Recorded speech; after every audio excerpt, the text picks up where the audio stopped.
Hey everybody, I want to turn you on to a YouTuber, actually a guy who's fairly new to YouTube, even though he's managed to transport his fandom from Instagram and from Vine to YouTube. I think now he has 6 million subscribers, of which I am one. His name is Logan Paul.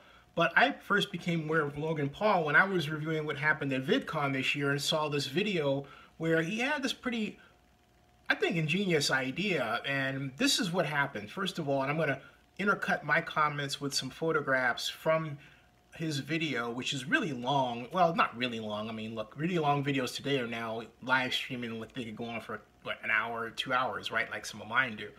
But it is long. It's like 12 minutes. So I want to condense it to the major points and of what happened, okay?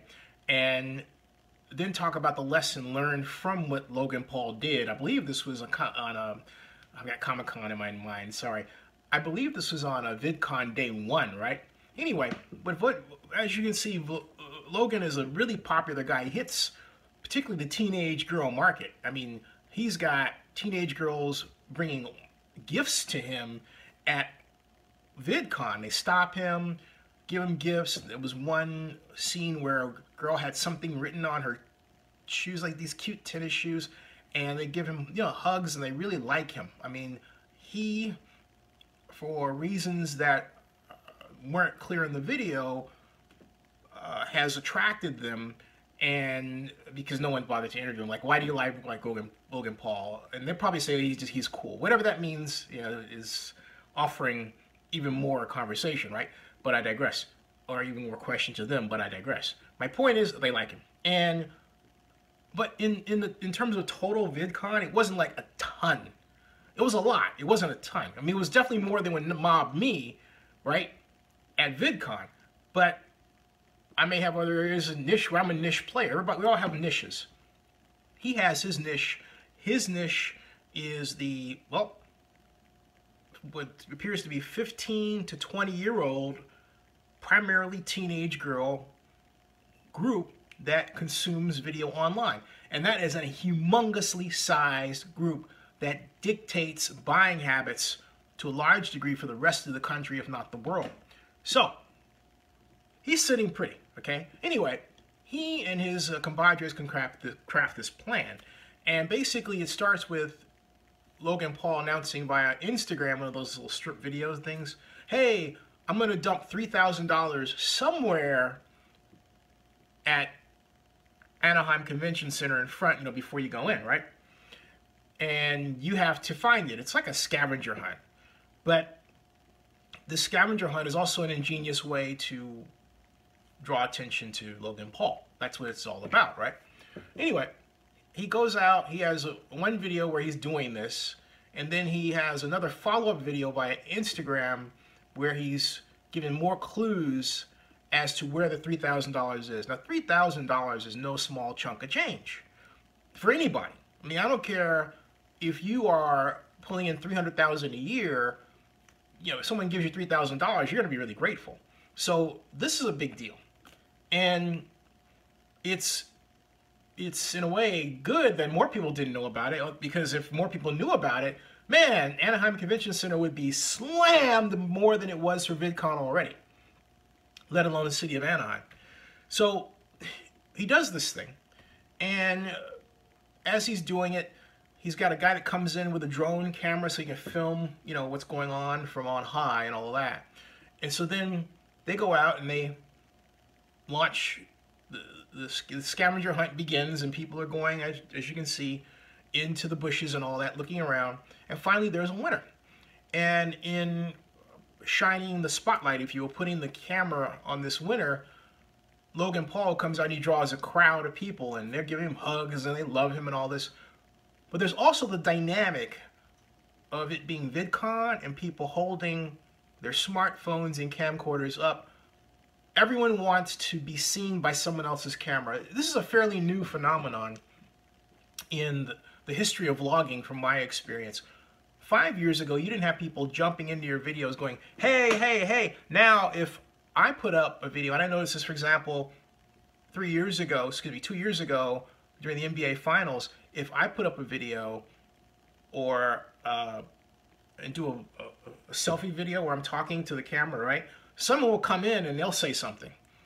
And sometimes what they have to say is germane to what I'm talking about. So I'll just put the camera on them. That happened during the NBA Finals. I did that at the Academy Awards 3 years ago. Prior to the awards, I was making a video in front of Dave & Buster's at Hollywood and Vine. And these guys came up, they wanted to say something. So I turned around and I included them, right? And now, today, people do that. I say all that to say this. It draws a crowd on top of the crowd you've got there. So you have a small group will become a little bit bigger, and then that group will become bigger because other people will see that group gathering, and they want to know what's going on, and suddenly you've got a, potentially a substantial, sizable crowd. That's what happened with Lucas Paul at VidCon. So this crowd was kind of moving in a way where Logan Paul's trying to figure out how to, get more space from him. He's zooming, but he's not exactly aware of where he's going, right? And he winds up climbing on these stairs that are headed toward this fountain. And his friend points out, hey, dude, he says, hey, dude, we're headed to this fountain. And his friend says, well, just take off your shoes and get into, the fountain, right? And so they do, and Logan's got his camera going, he's in it, and they're all cheering. Nobody else is getting in the fountain because they don't want to get wet. At that point, the security guard comes in. This is where things go wrong. And this is where security mishandled everything. The guy comes in, he's waiting for everybody to go away. They get Paul to come out. And I don't know if they're trying to arrest him or not, but they get him off the water, which is fine. That should have been the end of story. Hey, look, we don't want you in the water. Okay, fine. He's off. But they made the mistake of, while these cameras are running, essentially manhandling him and trying to get him into the convention center, which they do. But there's so many of these guys, the security guys, trying to manhandle him at once. They quite literally fall over each other. And, he's having a good time. He's part of it, he's scared. Part of it, he's having a good time because it's all the attention's on him and he's vlogging it, right? And he's, as he points out, he's 6'2" and 200 and he can get away. He gets away, runs away from them. And he goes to his hotel room and he's worried that they're going to kick him out and everything. It should never have gotten that far.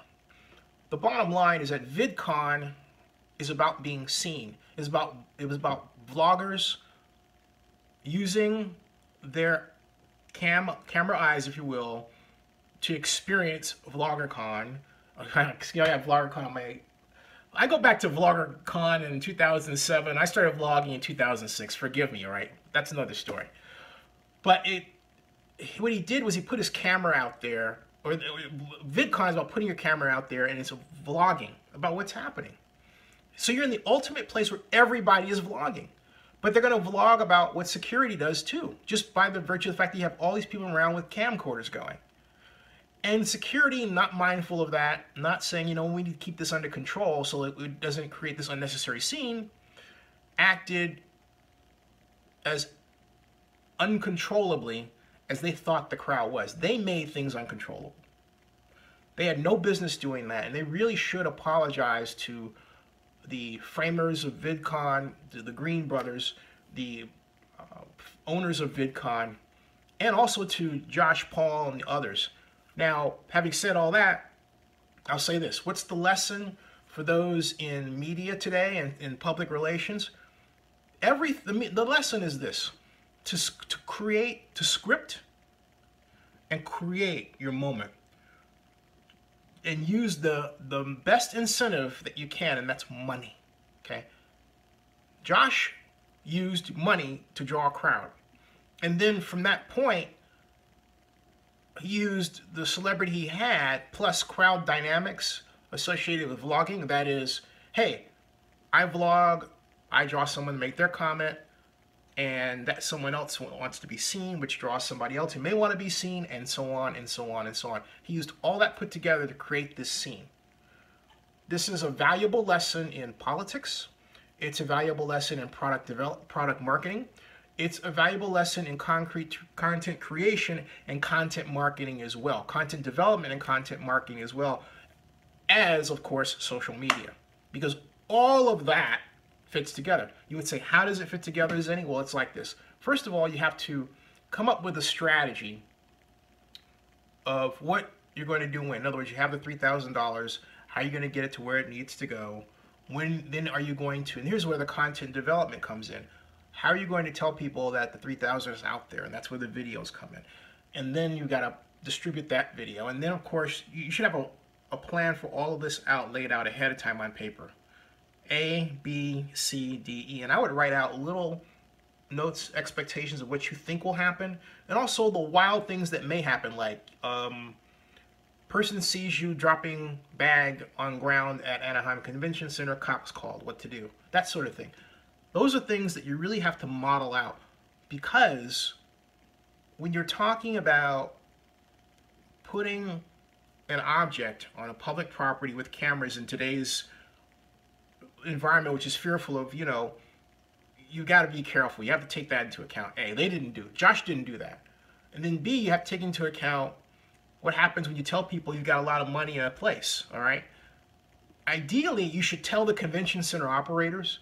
More than likely, they may say no, but if you offer them some type of maybe incentive where their sponsor or any kind of benefactor associated with the convention center can help you lobby to do that, then you're better off. I say all that to say this, because if you go that far, the convention people are going to want to fill out, they want to make sure you have insurance. And they're going to want to make sure you have insurance for the kind of thing that happened with Josh. Someone other than Josh may have been injured. Other things happened that someone could later turn around and, file suit about. What those things are, I don't know. But it's very important to plan out this type of activity every step of the way. Having said all that, Josh didn't do any of that. So what repercussions will come from this? We'll have to see. Maybe nothing. I doubt it. But having said all that, I'll say this. It was genius. It was brilliant. It was vlogging in action from a person who just vlogs. The only criticism I have of what Josh does is a lot of it looks staged because you got somebody else operating the camera and not the pure form vlogging where he's holding the camera all the time, and this is just spontaneous, right? But given the nature of what he did, it had to be planned out. Just saying. That's in the scope of the entire discussion, that's a minor point. But there you go. That is my take on what happened with Josh Paul at VidCon. It was genius. Could have been planned a lot better, but it worked very well. Not bad for a new vlogger.